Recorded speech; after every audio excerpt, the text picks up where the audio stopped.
আসসালামু আলাইকুম রহমতুল্লাহি ওবরকাতু। আজকে আপনাদের মাঝে আলোচনা করব একটা মারাত্মক ধরনের ভয়ঙ্কর ভানের তাবিজ নিয়ে। আজকে যে ভানের তাবিজটা নিয়ে আলোচনা করতেছি, এই তাবিজটা প্রয়োগ করার মাধ্যমে মাত্র 3 দিনের ভিতরে মানে 72 ঘন্টার মধ্যে আপনি যে কোনো শত্রুকে চিরদিনের জন্য বিদায় করে দিতে পারবেন পৃথিবীর বুকে থেকে। আর এটা করতে পারবেন দূরে অথবা কাছে, যে কোনো ব্যক্তির ক্ষেত্রে, ছেলে অথবা মেয়ে, যে কারোর ক্ষেত্রে এই তাবিজটা কিন্তু আপনি প্রয়োগ করতে পারবেন। তো ভিউয়ার্স, বর্তমান দুনিয়ায় তান্ত্রিক কবিরাজের কোনো অভাব নেই, কিন্তু কাজের বেলা দেখেন কেউ পারে না, সবার শুধু মুখের চাপা। আসলেও না পারার একটা কারণ আছে। তো প্রথম কারণ হচ্ছে আপনাকে কবিরাজি শিখতে হবে, কবিরাজি জানতে হবে, তারপরে কিন্তু আপনি কাজ করলে কাজ হবে। আপনি ইউটিউবে একটা ভিডিও দেখছেন, একজন কবিরাজ ইউটিউবে ভিডিও সার্চে, সেই ভিডিও দেখে যদি আপনি নিজেরা কবিরাজ দাবি করি, আপনিও যদি ইউটিউবে ভিডিও দেন, তাহলে তো আর আপনার কাজ করলে কাজ হবে না। হ্যাঁ, আপনি হয়তো তার থেকে ভালো ইউটিউবিং করতে পারবেন, তার থেকে ভিউ পাবেন বেশি, কিন্তু আপনি কিন্তু কাজ করে দিতে পারবেন না। এটা আমি চ্যালেঞ্জ করে বলি, ঠিক আছে? এইভাবে মানুষকে ঠকাইতে পারবেন, মানুষকে ধোঁকা দিতে পারবেন। আর মানুষ এইভাবে ধোঁকা খাইতে খাইতে এক পর্যায়ে যে আসল কবিরাজতান্ত্রিক আছে তাদেরকে বিশ্বাস রাখবে না, তাদের প্রতি কোনো বিশ্বাস থাকবে না। তো তারা কন্টিনিউ ধোঁকা খেয়ে যাবে, কাজ করতেই পারবে না। তাই বলি, আপনাকে এগুলা কাজ করতে গেলে প্রথমত সঠিক জ্ঞানটা জানতে হবে, সঠিক যে কবিরাজিটা আছে সেটাকে জানতে হবে, জেনে বুঝে তারপরে কাজ করবেন। আমি গ্যারান্টি দিচ্ছি, যাদের কবিরাজি চুল পরিমাণ অভিজ্ঞতা আছে তারা কিন্তু খুব সহজে ভানের কাজগুলো করতে পারবেন। কারণ এই দুনিয়ার মধ্যে মানুষের খারাপ মানে ভালো করার চেয়ে খারাপ করা সহজ, আর এই ভানের কাজটা হচ্ছে খারাপ কাজ। তো এই কাজটা কিন্তু করা সহজ, আর সবচেয়ে বেশি কাজ হয় কিন্তু এই ভানের তাবিজি। কথা হচ্ছে সঠিকভাবে আপনাকে করতে হবে, সঠিক নিয়মে করতে হবে, তাবিজ বুঝে শুনে তারপরে করতে হবে।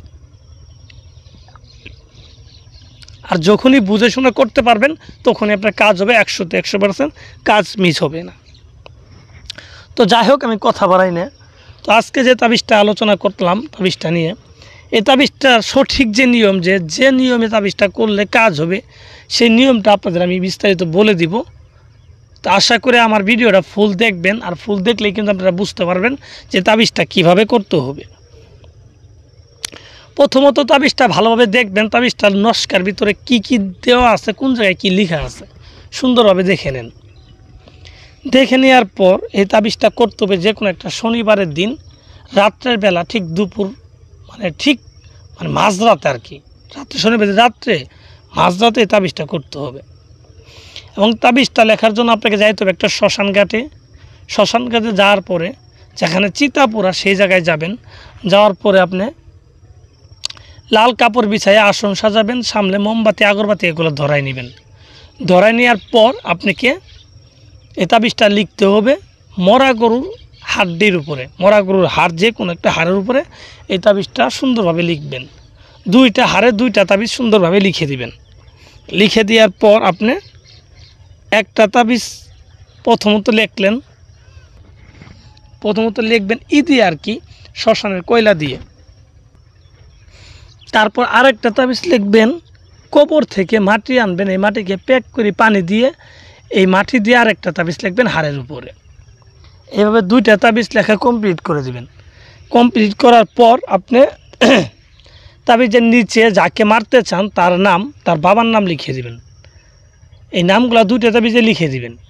লিখে দেওয়ার পর তাবিজ দুটাকে লাল কাপড় দিয়ে আপনি মুড়াবেন, এই হাড় দুটাকে লাল কাপড় দিয়ে মুড়াবেন।